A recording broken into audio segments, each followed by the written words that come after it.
જેથી કરીને તમારું પાકું મકાન બની શકે અને શૌચાલય માટે પણ આપણને અલગ રકમ આપતા હોય છે, એનર્જી માટે પણ અલગ રકમ આપતા હોય છે। એટલે છેવાડાનો માનવી હરેક માનવી સુધી પાકું મકાન મળે એ હેતુસર આ પ્રોગ્રામ રાખવામાં આવેલો છે।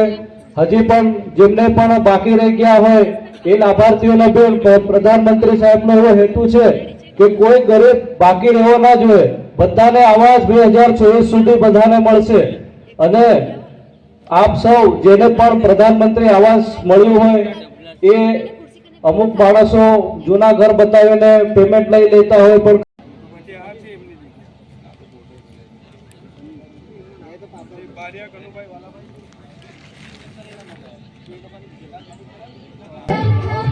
શાળામાં ઉપસ્થિત